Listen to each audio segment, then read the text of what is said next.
Hello, and welcome to Thoughts on Sex Robots, a novel ethical application with Zachary Delk for MTRE 6750, or Ethics and Robotics. To start off, we'll talk about a little bit of the technical background. What necessarily is a sex robot? There's a couple of different names they go by: sex robot, robotic sex doll, sex bot. There's been a shift recently to start using the term of companion robot. This is generally to appear to a broader audience and emphasize the use where it's not just for sexual gratification. It can be used as a replacement for a human relationship, which has negative connotations for some. But it typically refers to an anthropomorphic or humanoid robot designed primarily for sexual gratification.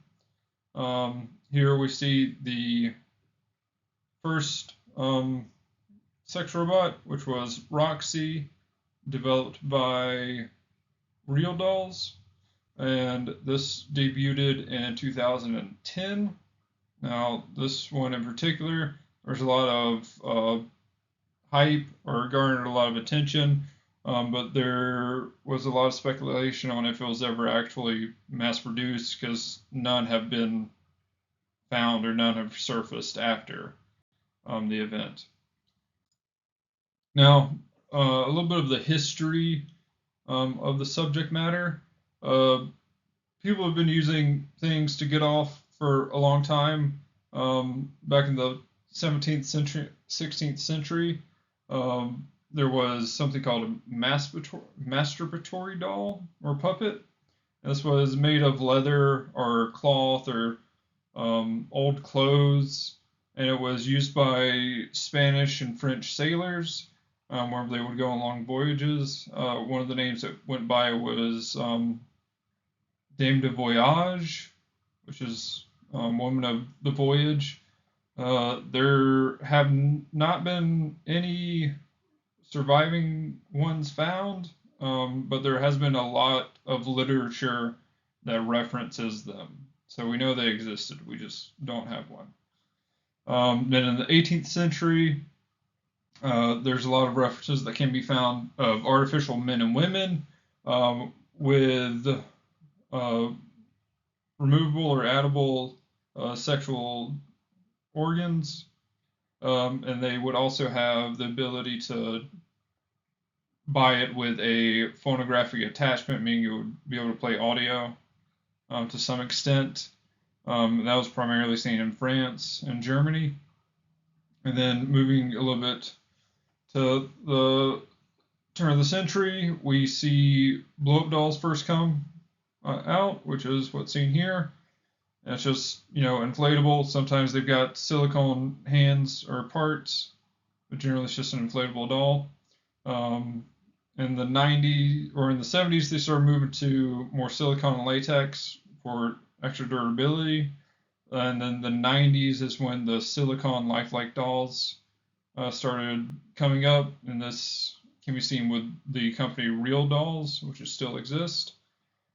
And then 2000s, they started adding mechanisms in like the face, and they added like pre-recorded voice lines. They added touch sensors to where if you touched it certain places, it would play audio or move its face or things of that nature. And then again, 2010, Roxy was debuted, and this was the first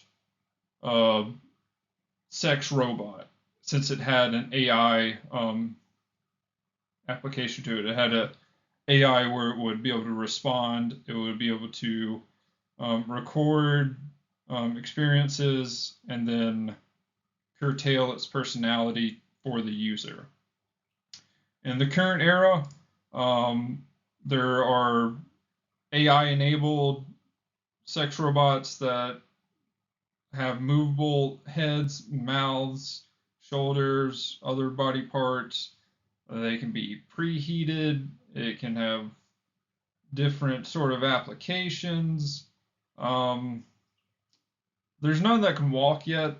Generally, they're still mostly just posable, but they'll have some sort of movement to them. The one pictured here is from Real Dolls. It's one of their newest things, and they've started to switch to saying it's a companion bot, not just a sex robot, but their website kind of says differently. So that kind of brings us to why are we talking about this? Well, there's a lot of ethical concerns at multiple levels, and what this presentation aims to do is go over the three main factors, which is going to be the designers, the users, and the product itself, and the ethical implications, ethical guidelines they should use, and how the situation or the sphere of sex dolls can be, or sex robots can be ethical. So we've got for the design and creators, what moral frameworks, is there an ethical way to create one, and what would constitute a sex robot creator who is ethical. And then users, what role does the intention play in using a sex doll? Is there an ethical way to use a sex doll? Is there a way for a sex doll user to be ethical? And then the product itself, can the object be ethical? And if it is able to be a moral agent, should it be? So before we get into those questions, we're going to do a little bit of a literature review. This is just some of the papers I'm going to mention. Start off with ethics of sex robots, then moving into a critique of David Levy's book, and that is using a personalist perspective on the matter.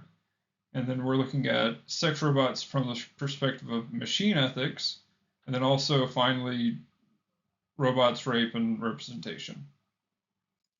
So to start off with ethics of sex robots, this author initially in the very first paragraph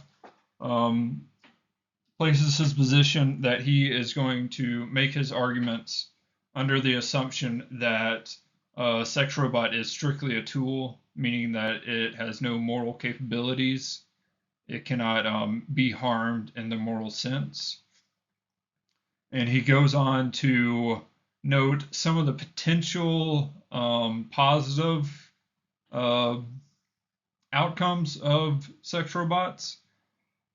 The first being the use for people with disabilities who may not be able to interact or have sexual relations with others. He also notes that there is potential for it to be used as a form of therapy for abuse victims. And then finally, he notes that it does have potential benefits for use in people who just can't find sexual partners or who are just are lonely people. That one is a double-edged sword that we'll get into. But then the three main ethical concerns that he raises is one, it can very easily embody harmful stereotypes for women, whether that's hypersexualization or making there be a disconnect between interacting with a robot and interacting with a human, and where that overlaps. And then also there's the potential that they're designed in a way where they can be used to simulate non-consensual encounters, which just kind of leads to bad outcomes entirely. And then also, if it is highly customizable, there's potential that somebody could want one that looks like a kid, which not good. But overall, he kind of concludes with it should be treated in the same way that drugs and alcohol are sort of treated, and pornography, where it's not necessarily a should it exist or should it not exist, is that it does exist, and there should be regulations to mitigate the harm that it would cause. Next is the personalist perspective of sex robots, which again is the critique David Levy's book, the book being Love Plus Sex with Robots. Now, David Levy, weird guy, he said that, or he, quote, is stated to have said that by 2025 that sex robots would have higher emotional capabilities than humans themselves, and he said this in 2024. So he's a little bit out there. He is also a staunch proponent of a reductionist view of sex, meaning that sex is just for gratification. There's no other thing that it can be tied to. So he uses that to justify the use and development of sex robots.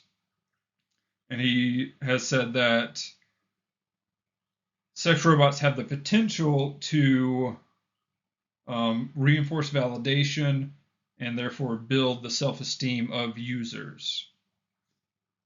One of the main critiques is by Kathleen Richardson, who was quoted as a radical feminist. I don't know if that's a derogatory term or just a subsect, but she is the leader of campaigns against porn robots. It was formerly a campaign against sex robots, but they've changed it in recent years. And she goes on to note that sex robots have a high potential of commodifying physical connection. So in the same way that prostitution and pornography make sex a transactional thing, sex robots further elevates that by you are buying a robot to have sex with, which is very valid. And then also it will also objectify women and children more because you can infinitely custom, or as of right now, you can pretty much infinitely customize them. But then there's the other sort of feminists, which are the sex positive feminists, who are thinking of sex robots as a tool for sexual liberation, and their idea is that if you can limit the amount of objectification or reduce it entirely, while also developing ways to promote sexual liberation, then it is a good thing, and then it would be ethical. And then for the personalist perspective from this paper, the author bases it on Frankl, Berber, and Scranton, which are personalist ethic theorists or philosophers. And it pretty much boils down to a sex robot is not an actual relationship. Actual relationships are based on I and thou, meaning that the two parties are equal. Any relationship between a person and an object would be an I-it relationship. And so at best, assuming that the robot is a moral agent in and of itself, it would be a pseudo I-thou relationship. And thus, at best, it would be morally neutral or deficient.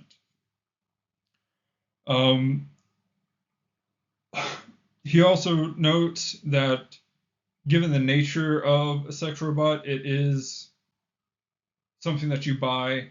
It is not going to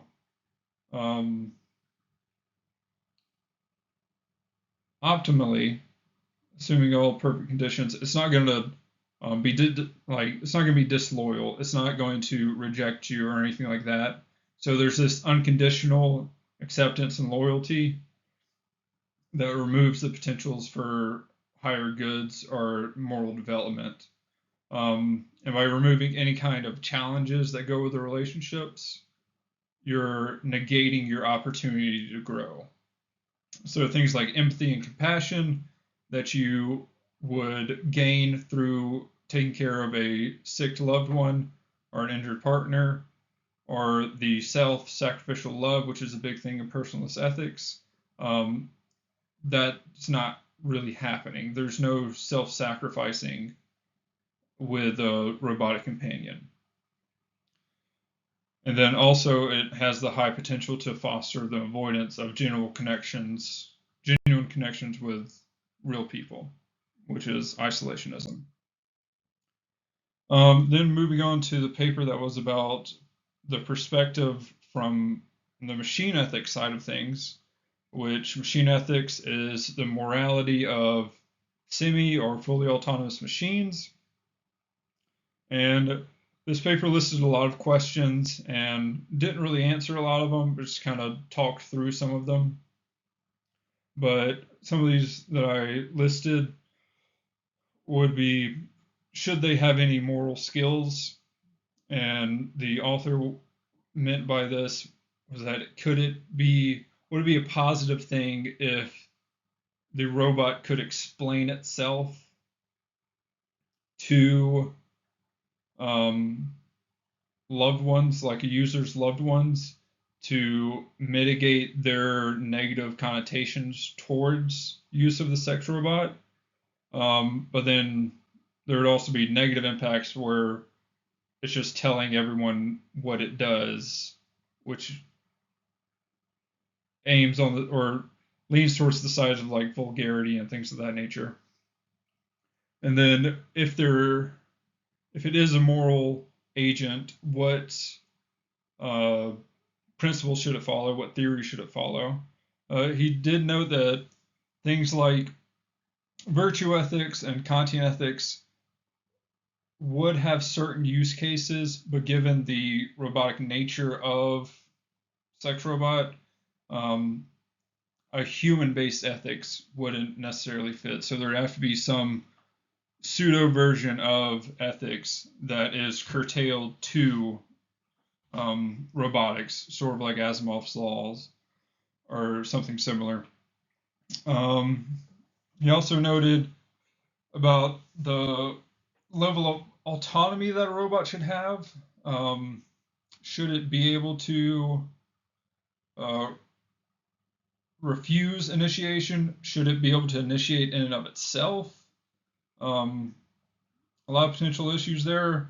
If a robot is programmed, or if a robot is autonomous and can initiate sex, then if it initiates with a person who is not in the mood, whatever it is, could that negatively impact somebody's moral sense of themselves, or would that harm their dignity and things of that nature?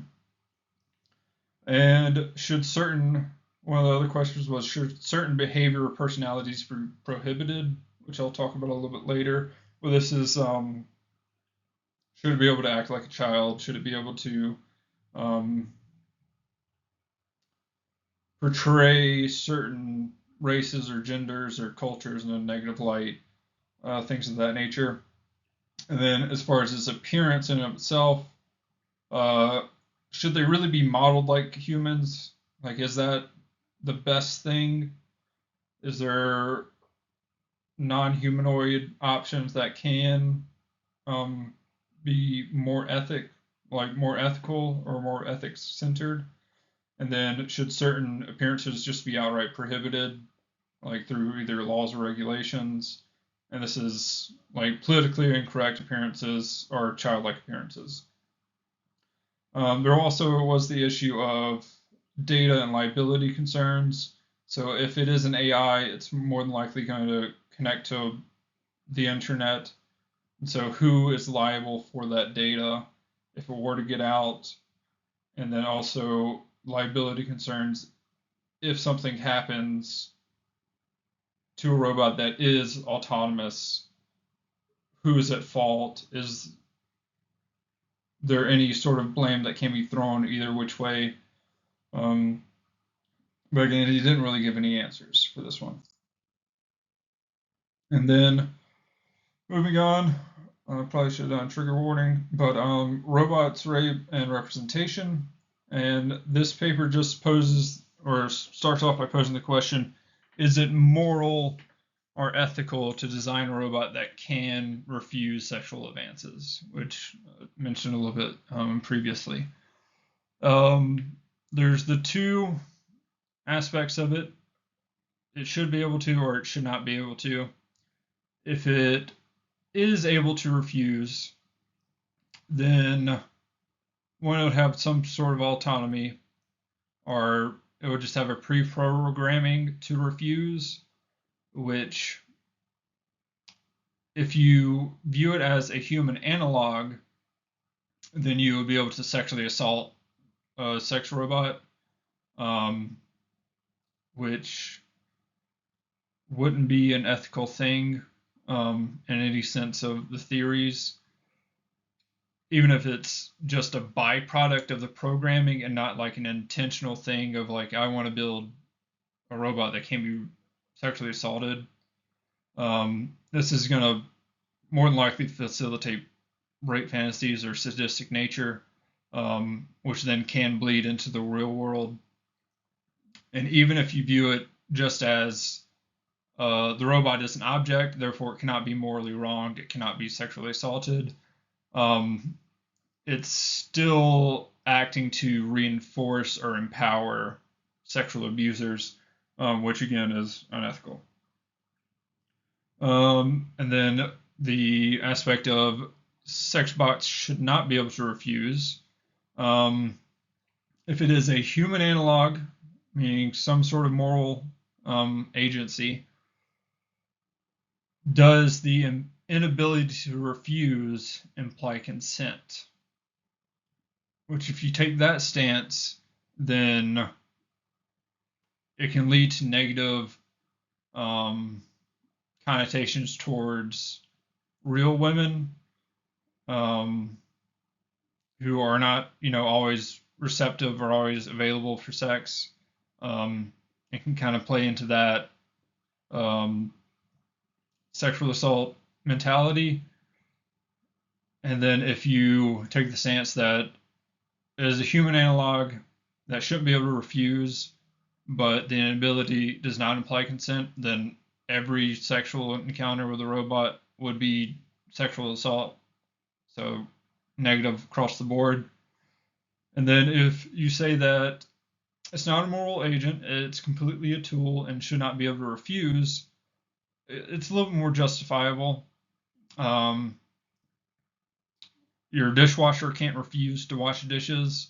Your lawnmower can't refuse to cut grass. An object or a tool cannot refuse to be used for this purpose of the tool. This makes a less humanoid sex bot would be a lot easier to justify in this sense. If it looks exactly like a human, it's a little bit harder to view it as an object. And then, before we get into the applications, just a brief overview of all the ethical theories that we're going to be talking about, or that we mentioned previously. First up, virtue theory, Aristotle.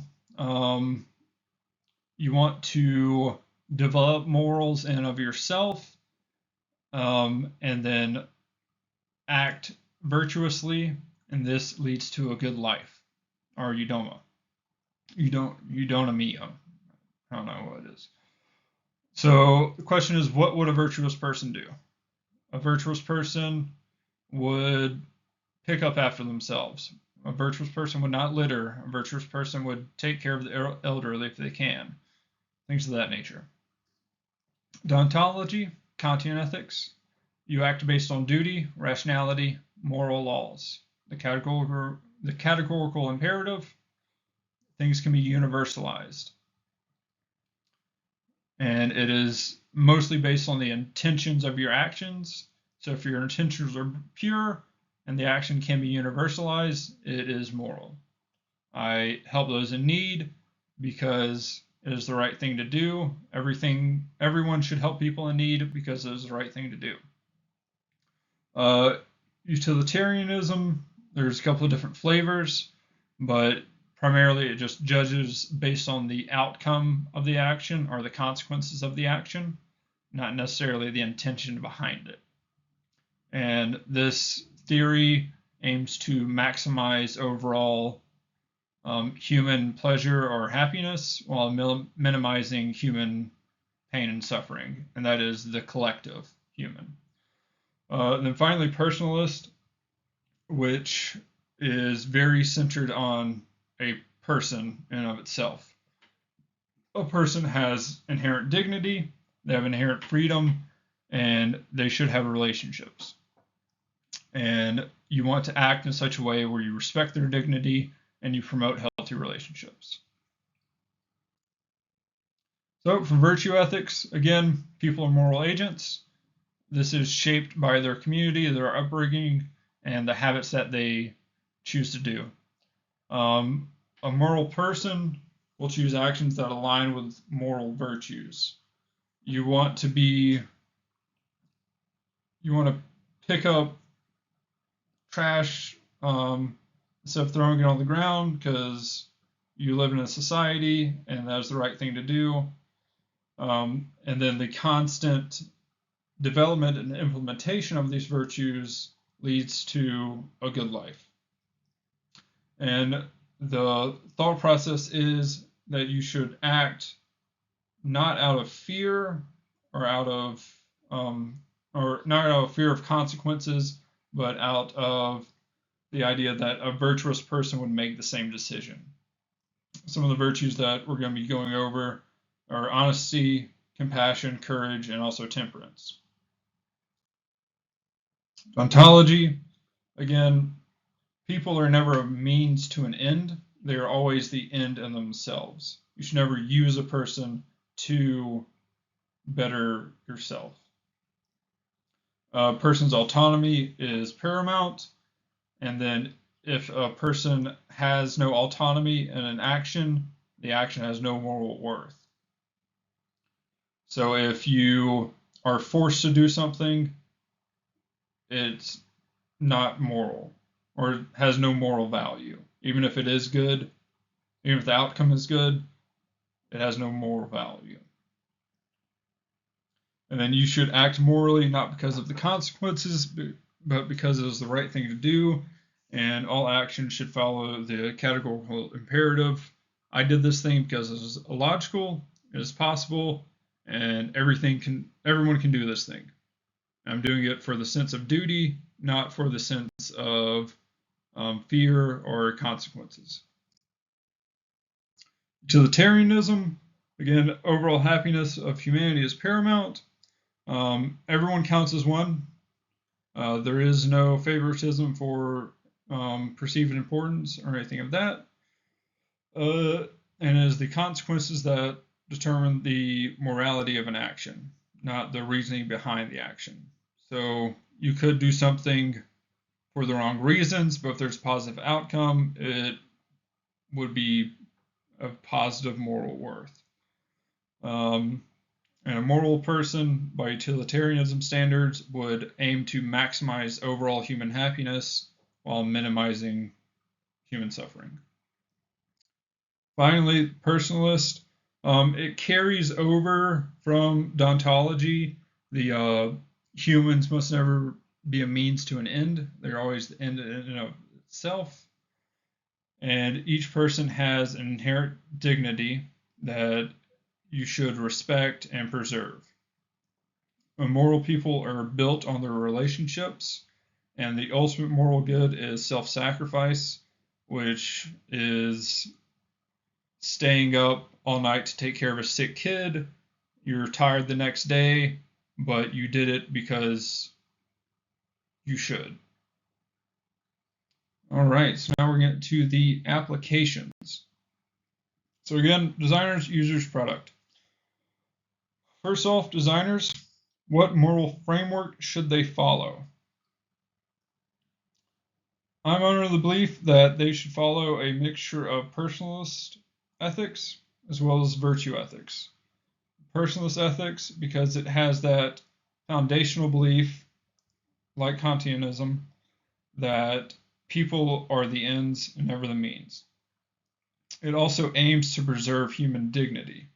So if you think about that in the context of the user, you should not encourage the user to self-isolate, to develop negative vices or to act in such a way that is antisocial. And then the dignity of others, you should not create a product that is or that can be used to objectify any other group. It should be something that does not harm anybody in any sense of the way. And also, you want to promote healthy relationships. You want it to be a tool that is useful but does not subtract from real human relationships. And for virtue ethics, the virtues that they should consider is temperance. They do not want to facilitate developing an addiction, which is a key thing. It should not be something that is used as a form of escapism. It should not be a vice. It should not be something that is just purely simple pleasure and no higher meaning. Ultimately, they should come from a place of compassion. It should be a tool that can help people. It should not be a tool that just satiates an urge. And they should act on the guiding principle of eudaimonia. So they should try to promote human flourishing however possible. Now, is there an ethical way to create a sex robot? If you create one as a human analog, ethically speaking, you would want it to facilitate better sex, which would just be the lower hedonistic pleasure from utilitarianism, which not much value ethically. Then there is the potential for a human analog that has therapeutic uses, which can help facilitate returning dignity to the user in some cases. The connotations or the negative connotations of a human analog is that it's very easy to portray men and women in a negative light through hypersexualization, or any type of negative personality traits, which removes the dignity from others, not necessarily user in that case, but everyone surrounding, which this would lead to more suffering than happiness.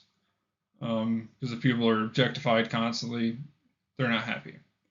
And then as a human analog, it has very high potential to incentivize isolationism, which this would degrade relationships, degrade communities, and then further instill negative values in the users. And then if you design it specifically to be a tool, it has the potential to meet a, while possibly just perceived need. It should be made in such a way that it is not used to replace relationships. So maximizing simple pleasures while also minimizing suffering and respecting people's dignity could be good. It could be ethically positive. And then if you make it more as a tool, less as a human, it has the higher potential to not negatively portray women, which preserves their identity. And it's also easier to morally universalize.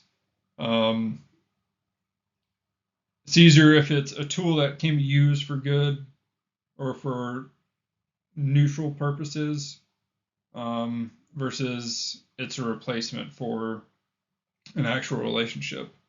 Negative connotations. If it's less humanoid, there is the potential that visual stimulus would also be needed, which at best porn is immoral or no moral value, so that's not really a good thing. And then It also takes the reductionist view of sex to just, it is something for pleasure. So there's no moral development involved that goes into like developing relationships. Even as a tool, it can still also just incentivize isolationism. And finally, for designers and creators, what would constitute an ethical sex robot creator? Initially, they have to enforce design limits. It cannot take on the appearance or emulate a child.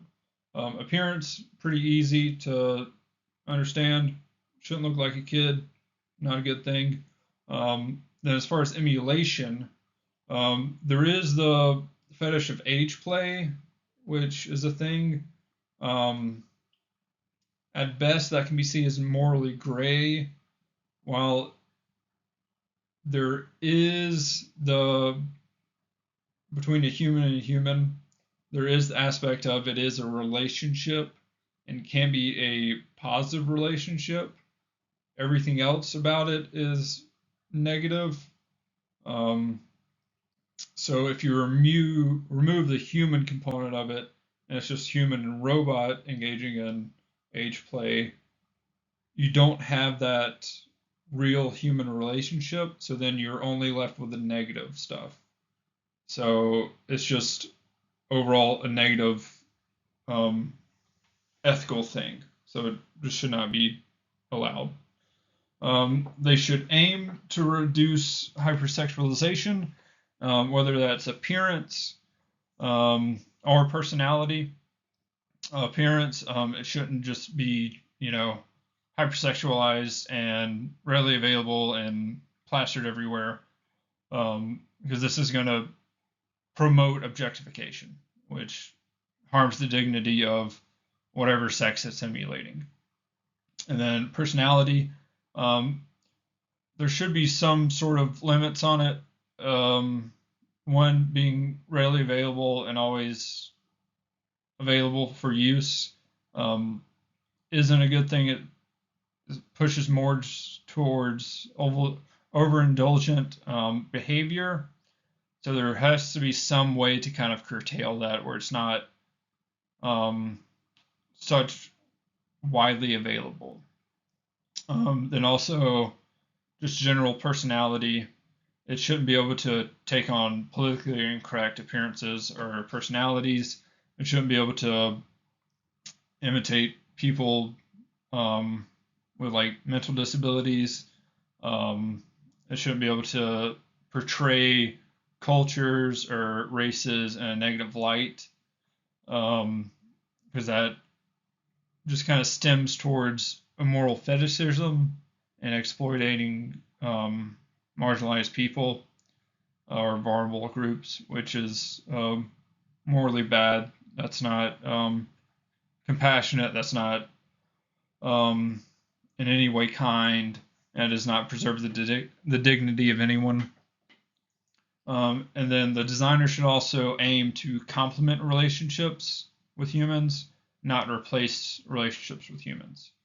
One way to do this is to lessen or negate the emulated emotions of the robot, because if a robot shows emotions, it's a lot easier to form a relationship with it, which can kind of further draw somebody into isolationism. It should also just be for a need, would be the best case scenario. So it is for therapy, or it is for self-betterment, something of that nature, with the goal of promoting human flourishing, and focusing on a compassionate way of doing this and an empathetic way of doing this. Ultimately, marketing has to be changed. It shouldn't be replace your wife, things of that nature. AI girlfriend. It should not be aimed towards vulnerable communities. So isolated or lonely individuals who are already displaying antisocial behavior. that shouldn't be the market. It should be for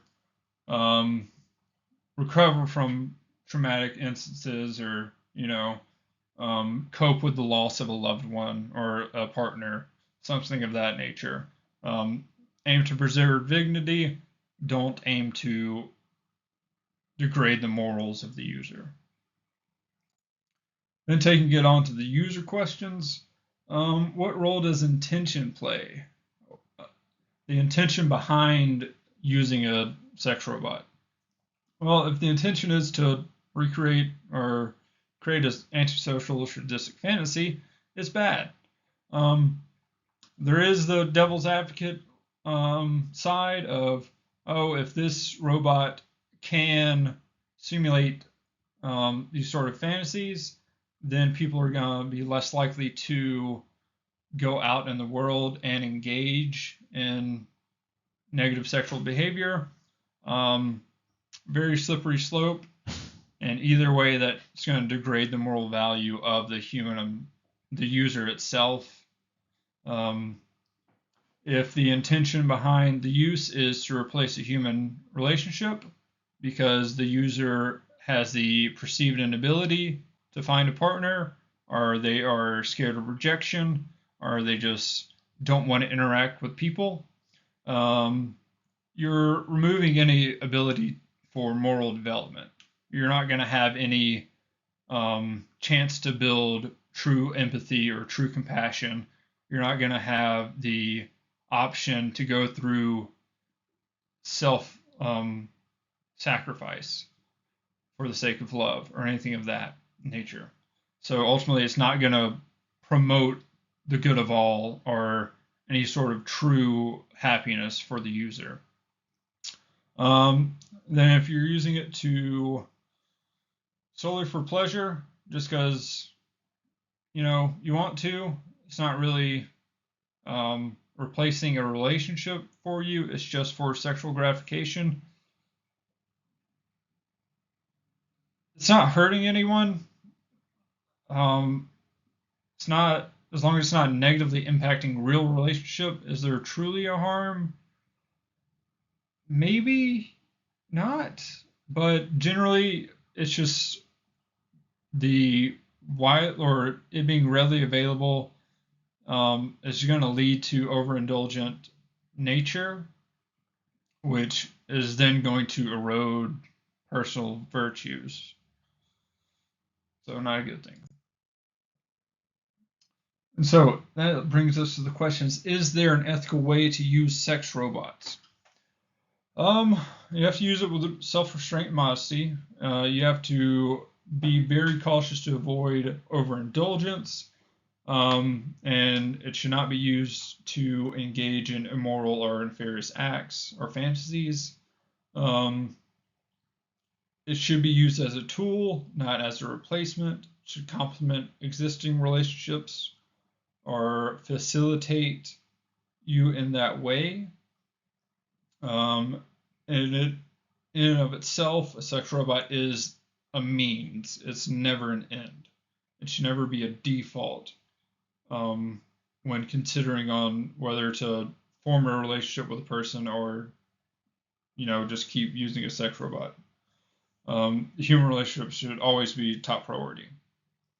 And then also, it should be used to overcome something, whether that's trauma, loss of a partner, and should have a temporary use case.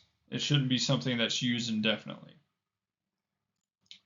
So, brings us to the final for users. We have two scenarios that can be considered ethical that I've come up with. The first one is a person or a couple. If it is a couple, they are both voluntarily consent to the use under no fear of retaliation, abandonment, or shame, coercion, anything like that.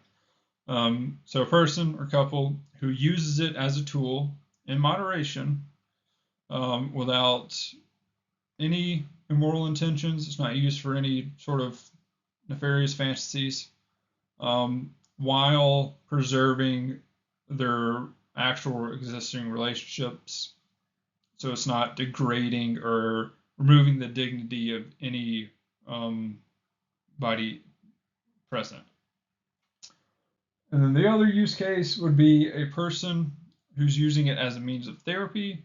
If it is for therapy, it should more than likely be a prescribed therapy. It shouldn't be a self-diagnosed therapy. It should be done under certain supervision to make sure that it is actually beneficial and not impacting the user in a negative way in any sense. And again, it is a temporary therapy. It's not a lifelong thing. And now we're moving on to the product itself. And can a sex robot be ethical in and of itself? If it is a tool, virtue ethics and personalist ethics allow you to classify a tool as being ethical or not. So in this connotation, if it's built with a certain guidelines, it could be ethical.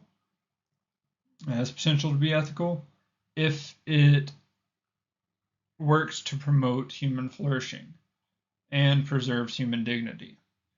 Again, that use case, very dependent on the user. It's very easy to misuse a tool with this strict of guidelines. And then if you look at it as a human analog, if it's designed correctly, it's not objectifying others. If it has some sort of framework where it can build moral character, and it's not just a tool for sexual gratification,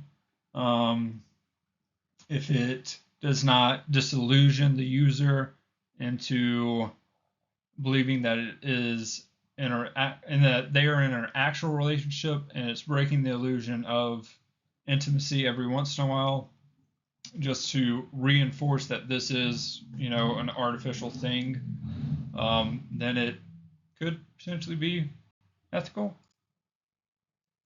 And then if we want to talk about it as a moral agent, meaning that it has some sort of autonomy, it can make some sort of decisions. We've already discussed about if it can refuse, if it has that ability, there are potential negative consequences that come with that. But even taking those in those considerations, if it is a tool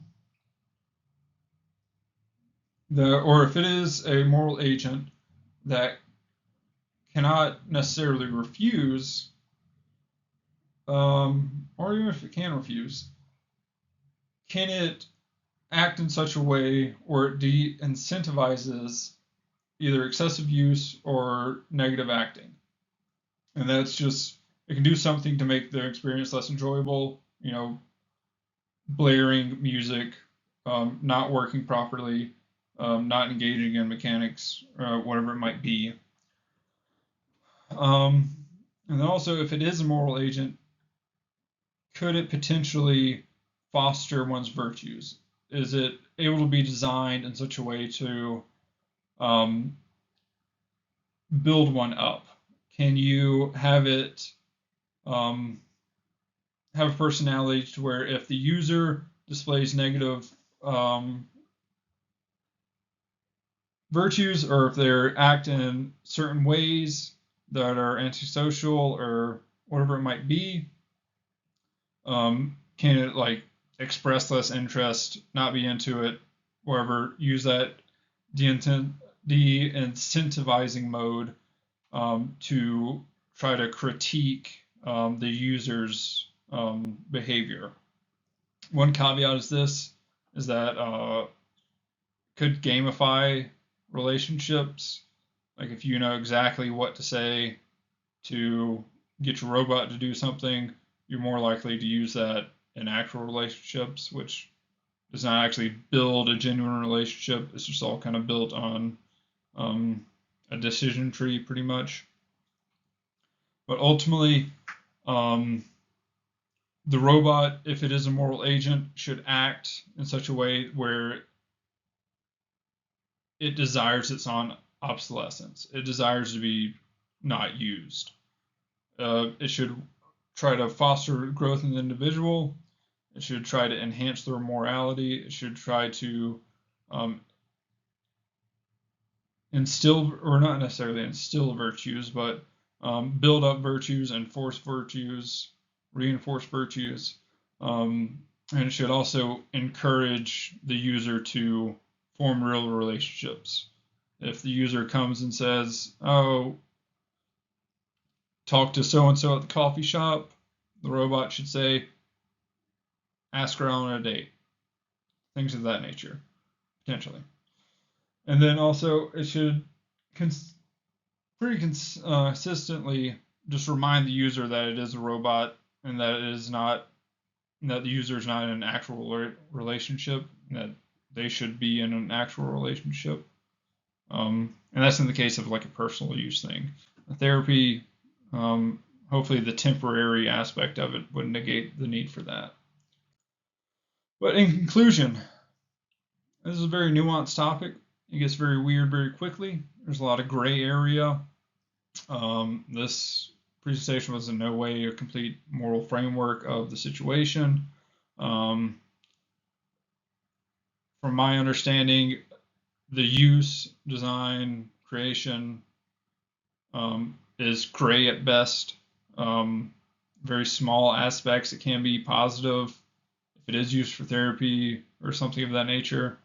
But if the culture or the industry wants to shift to a more ethical product, they also need to shift away from hyper-realistic yet hypersexualized and targeting vulnerable individuals more towards a therapeutic and specific use case area, which literature shows that there has been some movement in that aspect. There's been more publications with referencing to companion robots or sex robots used in therapy, things of that nature, which would be better for the industry as a whole to be considered an ethical industry. All right, thank you.